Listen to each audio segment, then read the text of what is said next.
obeying my heavenly friend, resting in Jesus my Lord.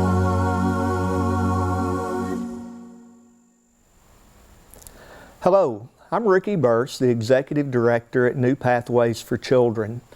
New Pathways is a private referral, nonprofit agency dedicated to rescuing children who are living in crisis. Our mission is to minister to the physical, social, emotional, and spiritual needs of at-risk children in a Christ-like atmosphere. We operate group homes where we can bring children in to live in a safe and secure environment, and we're able to do that at no cost to the children or families because of generous donors who support our ministry. We're glad that you've joined us. My guest for this program is Stephanie Moss, who's the Fundraising Coordinator and also does public relations for New Pathways for Children. Stephanie, welcome. Thanks for having me. Good to have you here. Let me ask you a little bit about yourself. Tell us about your background, your education, experience, and how you wound up at New Pathways. Sure. Well, I'm originally from St. Louis, Missouri. Cardinals. Go Cardinals. I was born and raised there. And I can remember throughout my whole childhood wanting to work for children and work with children. When I was in high school and college, I worked with some after-school programs. I did tutoring. I worked with summer camps in the inner city, and that was something that was always on my heart. And when I went away to college, I decided to get my degree in human services, and I thought that I would be a social worker. But I ended up taking a job with InterVarsity Christian Fellowship, which is a college campus ministry at Illinois State University. And one of my roles there was fundraising. And it was one of those parts of our job where all my other coworkers dreaded doing it. And it can be hard because there's rejections and things like that. But I came to really enjoy doing it. So after 2 years at that job, I decided that I wanted to make fundraising my career. And I moved back to St. Louis, and I started getting my graduate degree in nonprofit administration from Lindenwood University. And while I was taking online classes, I ended up moving to Paducah. I met my husband, and it was hard to find a fundraising job right away in Paducah.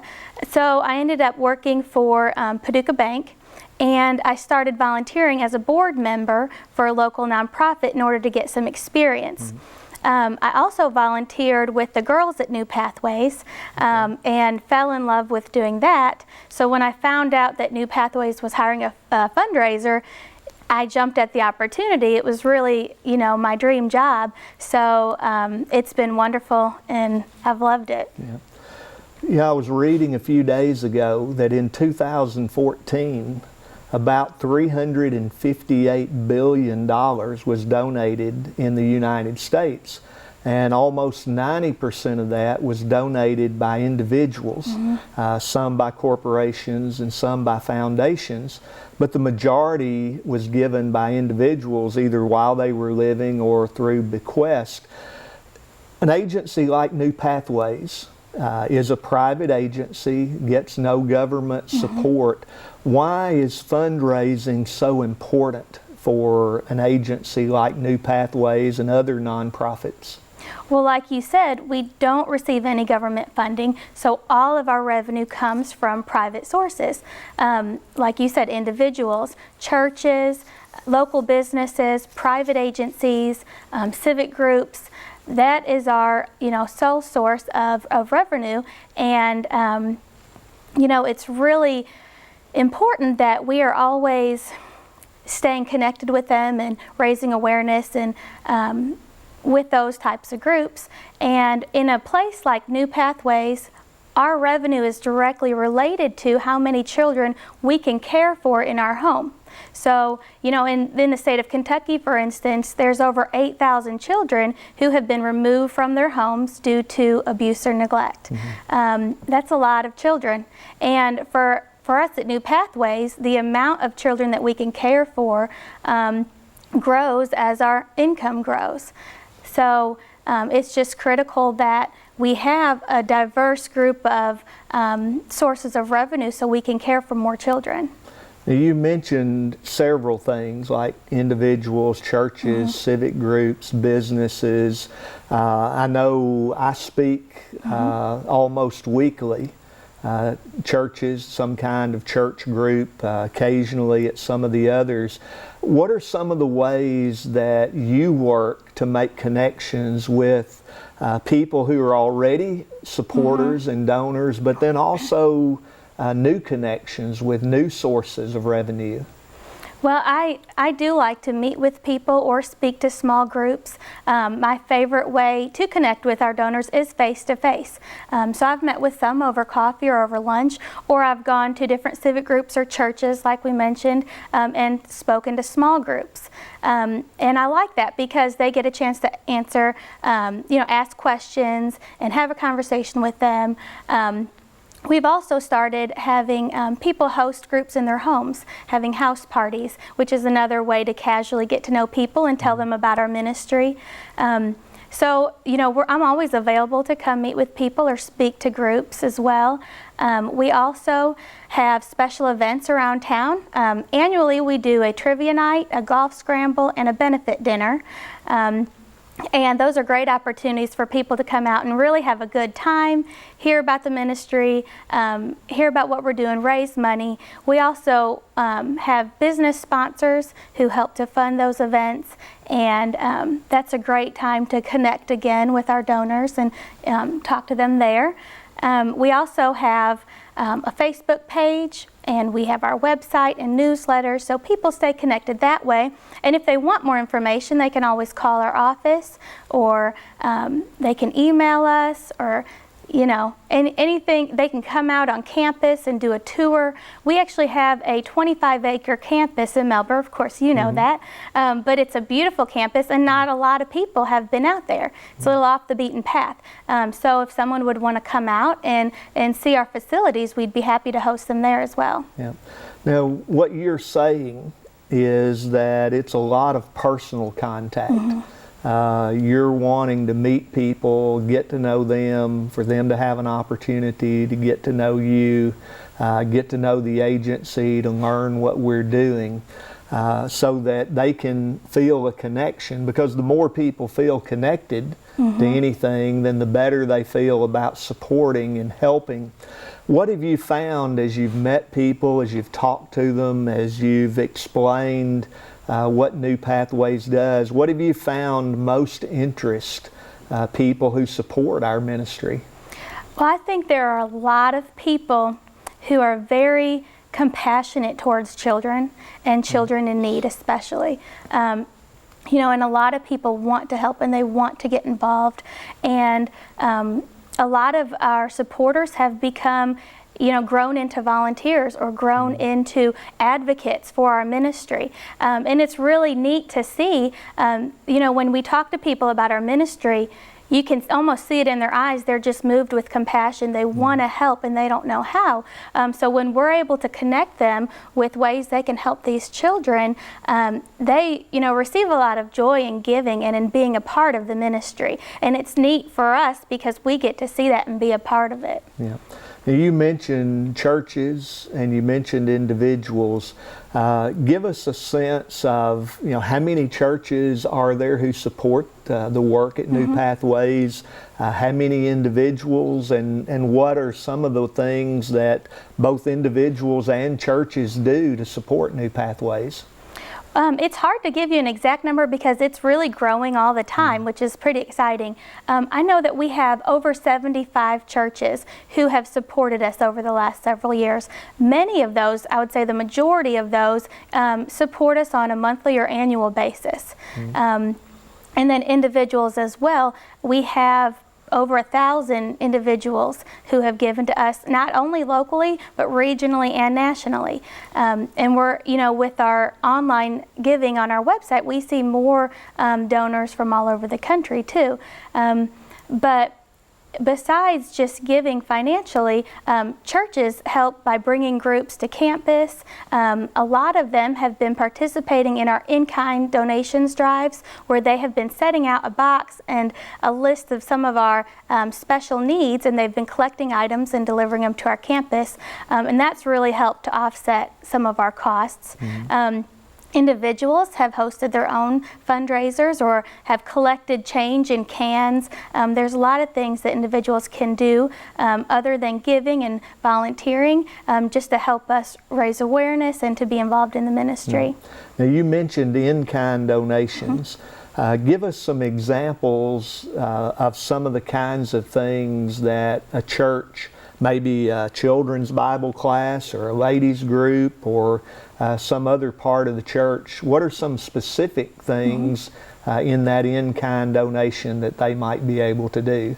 Well, we actually have a calendar that lists out the items that we use most frequently, and each month there's a different group of items that people can consider donating, but certainly people can give all year round, and we also post special needs at different times. But one of the things is like laundry detergent. With a lot of kids, we go through a lot of that. Cleaning supplies, paper products like paper towels and paper plates, school supplies. There's all kinds of things that any regular household would use that we use just in a greater capacity with all the kids that we're helping. Yeah, when you talk about a house filled with children who range from about 3 years of age to 9 or 10, you're constantly doing a lot of laundry, you're constantly using a lot of soap and shampoo and toothpaste and a lot of other products. So when a church or a civic group or a school group decides to do something, that's a really significant donation that makes a big difference. What would you say to a group that's somebody's listening and they're thinking, we'd like to do something? How would you encourage them to maybe do one of those kind of drives? Yeah, that would be great. We have a lot of schools and churches, all kinds of groups who have done that for us. They can just contact us. We'd be happy to help them to promote it. We can post it, on our Facebook page and website, or help them create a flyer, help them think through some ideas how they can get the word out and let people know. I know there's a teacher, actually my husband at Lone Oak Middle School, and they always do a clothing drive, and he gives an incentive. Whichever class raises the most gets a pizza party. So there's a lot of fun ways you can, especially if you're working with kids, helping other kids, to get them involved and help them understand what they're doing and give them prizes for helping to raise more. Yeah, there are a lot of people who are willing to help if they just know what opportunities are there and what the needs are. And one of the things that you mentioned is our website, Facebook, some of the social media. We're going to take a short break, and when we come back with Stephanie, we're going to talk about some of those things and how they relate to and how they affect fundraising. Trusting, obeying my heavenly Father, resting in Jesus my Lord.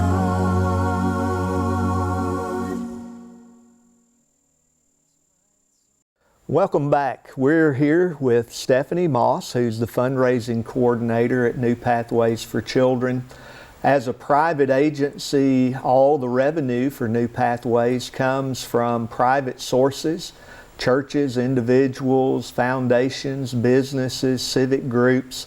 One of the things that you mentioned just before the break was social media. Of course, New Pathways has a website. We also have a presence on Facebook and Twitter.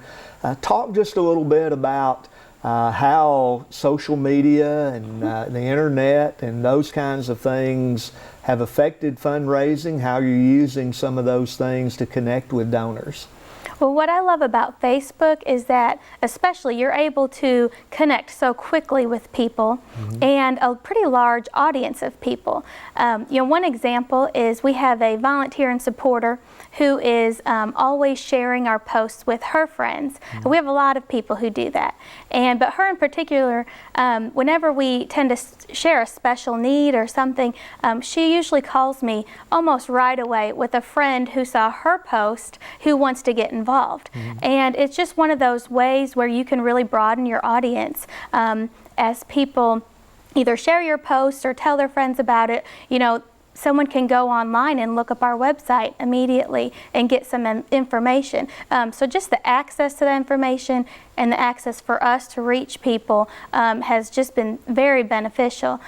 One of the things that's kind of come out of this internet, phenomenon with charities is Giving Tuesday.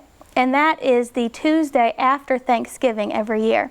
And it's, for the last several years, it's kind of been a day set aside to give back to others in need. And it's, for us, it's the day where we see the most online donations than any other single day of the year.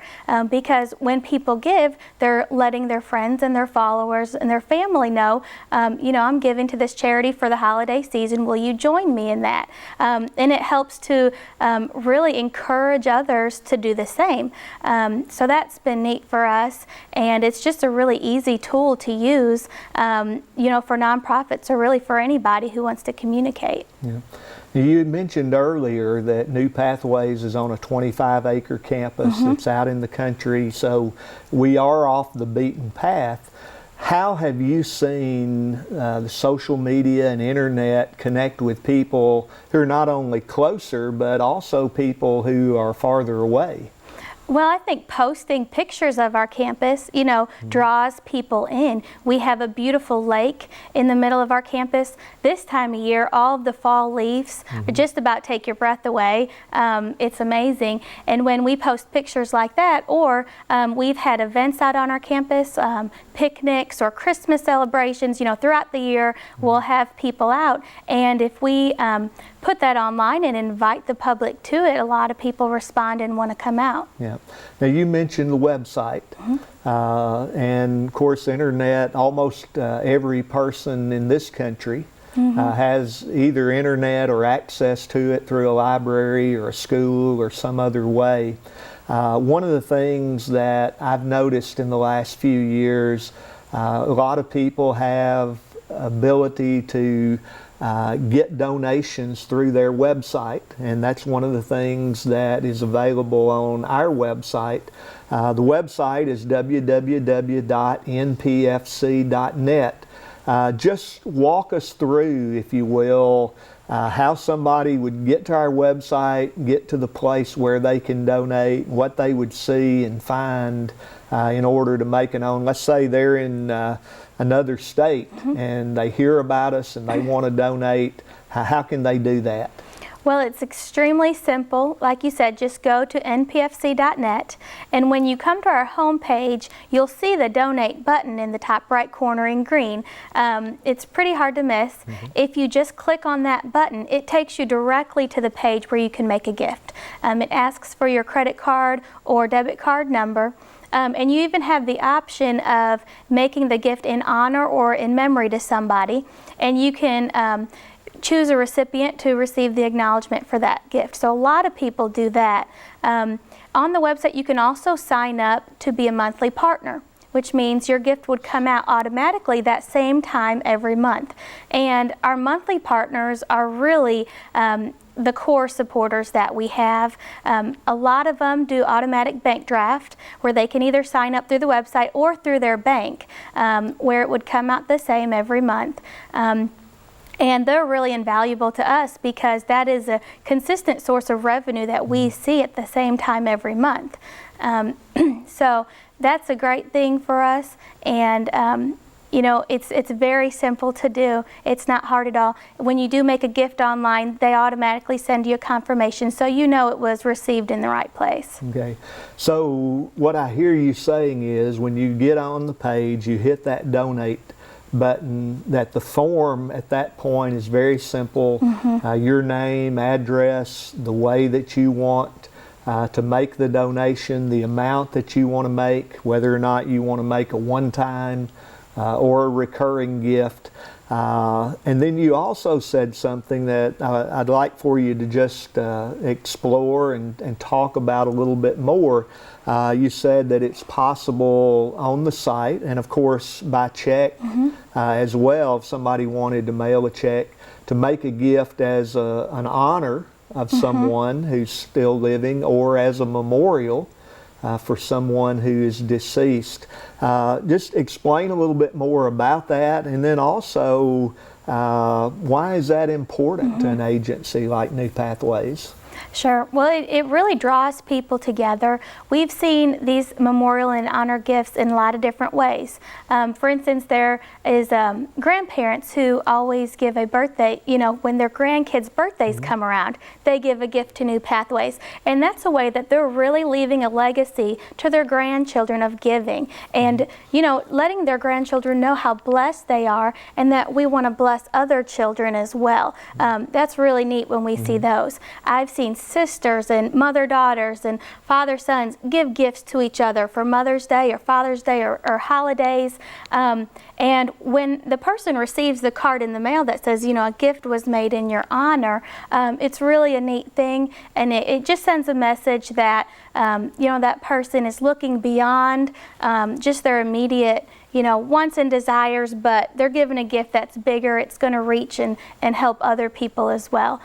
So those gifts in honor of somebody you can do that all year round. And we see that a lot. The memorial gifts, of course, we have people who have been supporters of ours for a long time. We've been around for 25 years. So some of these individuals from the area have been involved in this ministry since day one. And, as they pass away, a lot of times they want, instead of flowers or something, they want gifts to be made to New Pathways, which is a great honor to us. And we've seen a lot of families and community members get behind their giving and give to us as well. Yeah, you mentioned that about memorials, and of course you and I see all of the donations that come through as we track, because we want to acknowledge those gifts, thank the person who sent it to us.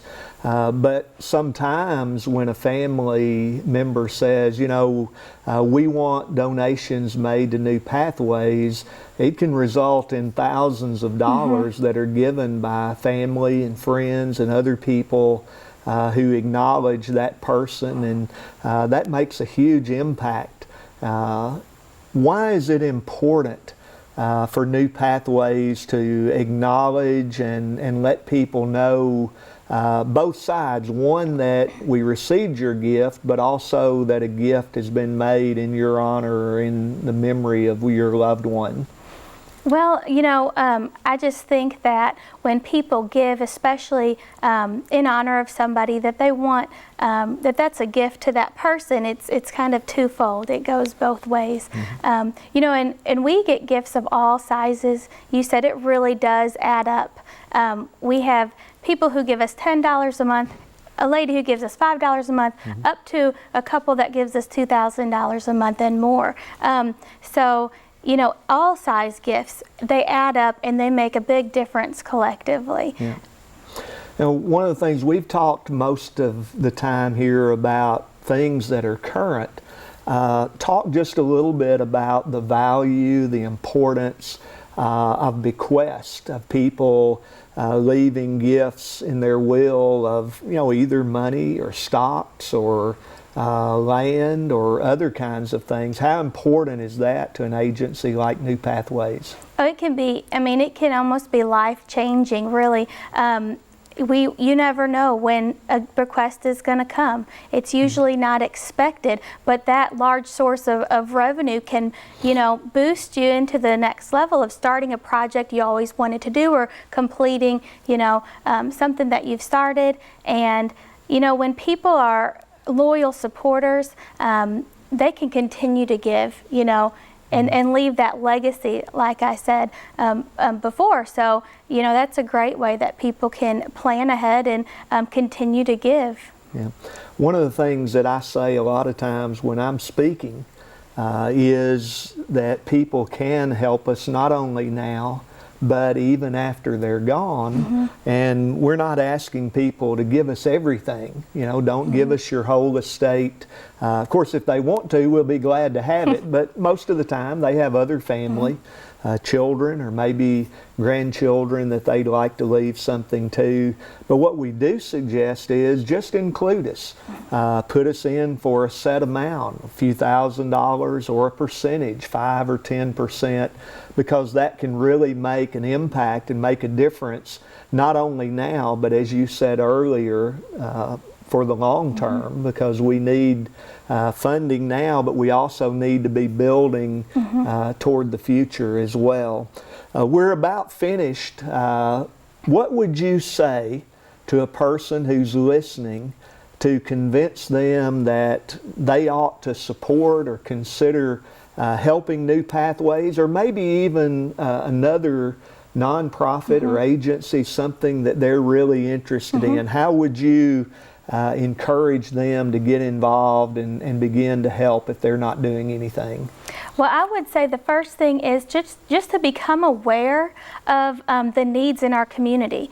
You know, until I took this job, I had no idea the number of kids who were suffering or who were living in unhealthy environments. And as you become aware of the needs in our community, you will be moved with compassion. And I see people all the time when they hear about us, you know, people have cried in front of me because they're just so heartbroken about the stories that we tell. And whatever moves you, I think the reason we have that compassionate spirit is so that we will do something about it. And so if it does move you with compassion, you know, go ahead and become a part of it. And it's great to make a gift, but we would love to meet you. We'd love to bring you out to campus. We'd love to get you involved in the ministry. You know, when everybody does their part and when everybody acts on their compassion, we can make a huge difference and a great impact. Yeah. Stephanie, thanks for being with us today. You know, God has blessed so many of us with resources, with opportunity. An agency like New Pathways, as Stephanie mentioned earlier, are able to care for more children when we receive more resources.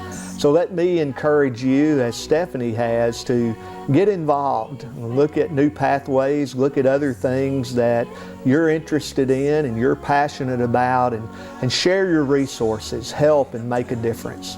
We'll see you again next time. You rescue me when deserted. You replenish my soul.